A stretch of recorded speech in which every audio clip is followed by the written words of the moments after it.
All right, so what's up, YouTube? Here with another video. Here is a Mermail combo Ghoti video that some people have been asking for a combo for it. I'm gonna just show you what you can do with prints in a water, and then if you have like any other cards like a Tias or a Poseidra, no, yeah, Tias Poseidra or a Shrine or mainly a Shrine or another Dragoons in hand. You can still do the hand rip as well. Uh,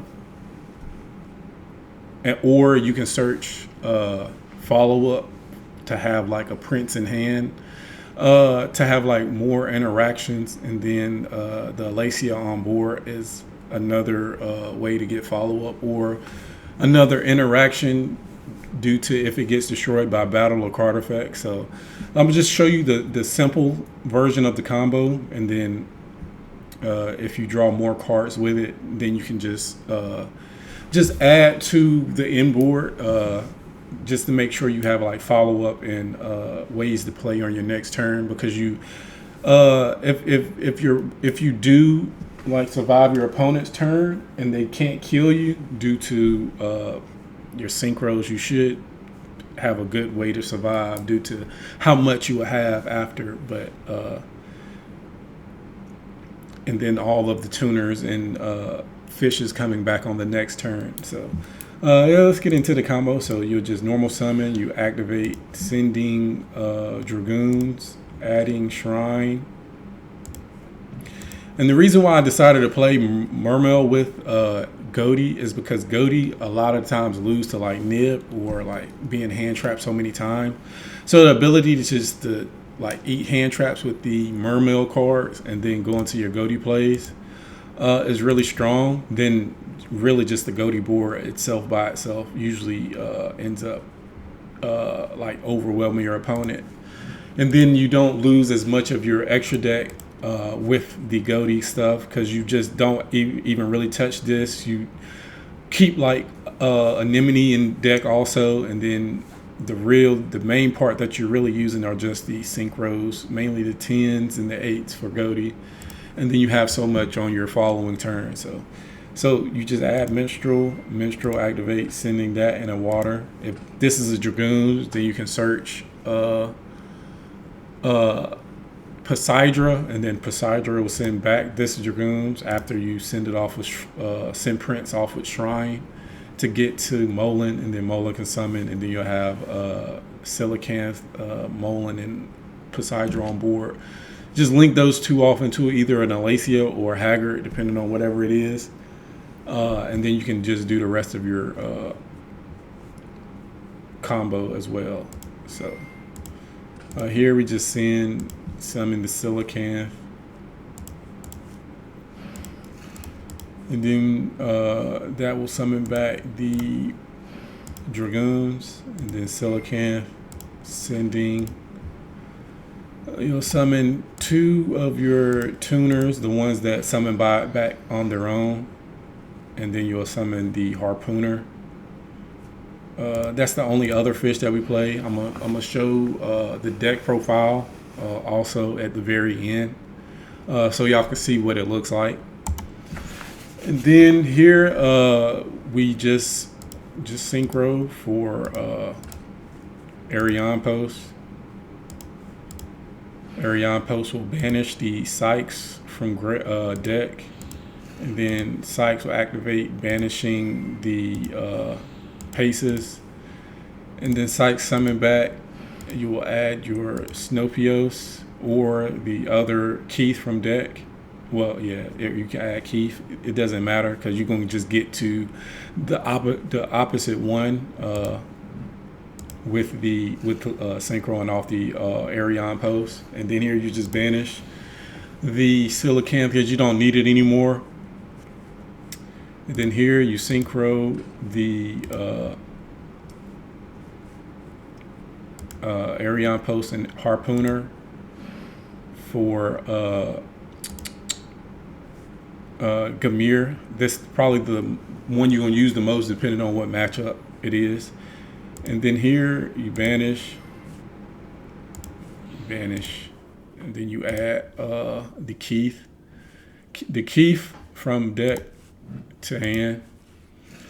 Now here, you can special summon Keith and go into another Synchro 10, which is really strong, which you can do. But you can also activate Keith in hand and special summon it.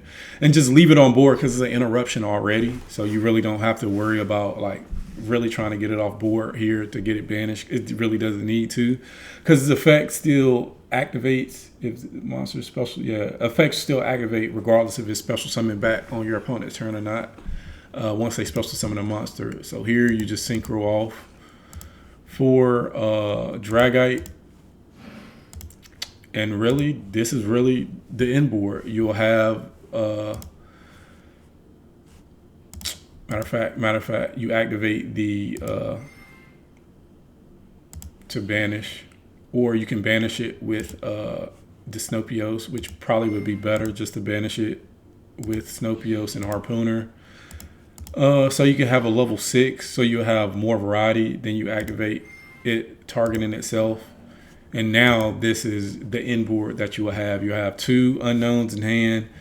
You'll have these coming back on your opponent's standby.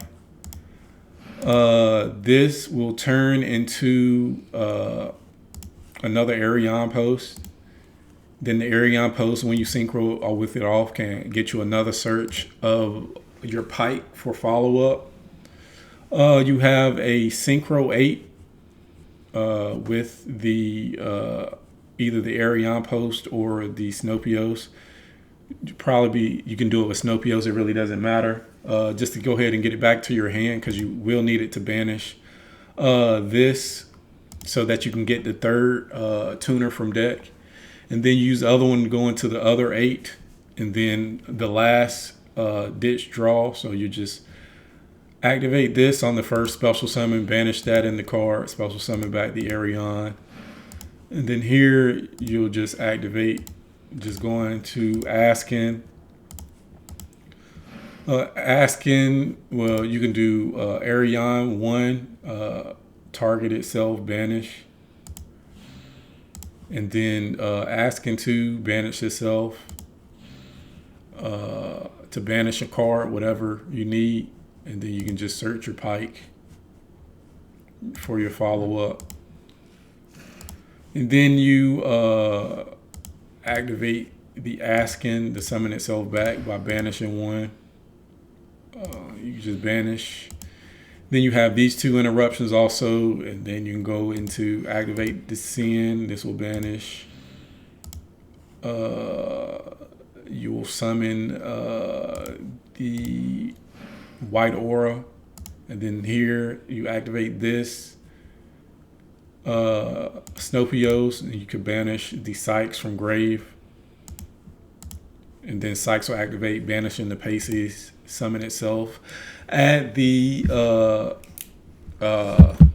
Zep from deck, Zep, and then banish the Zep, and then Zep will activate, summon itself, and then you go into Deep Beyond when you really need it, or a last ditch effort. So yeah, so that is the combo, the most simplest version. If you have extra bodies, you can just link into like Alacia, which will give you more follow-up and an interruption if they do destroy it on their opponent's turn. Just send the Poseidra from deck to grave, target Poseidra. Poseidra supposed to summon itself back, bounce a card, send infantry if you need it, or send dragoons if you want to get more follow-up.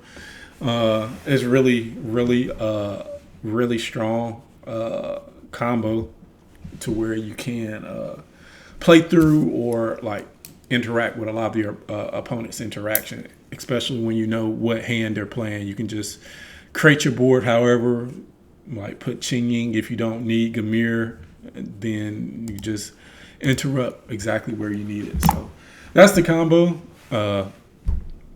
This is what I've been doing, and it's really been winning me a lot of games. I even got like evenly through this, and he still wasn't able to play due to having Snopios and other cards engraved with the Prince in hand, with Poseidra engraved set up. So it's really, really a strong inboard to where it has a real a high amount of interactions. So yeah, so that's the end of the video. I appreciate y'all watching, and I'll see y'all in the next one.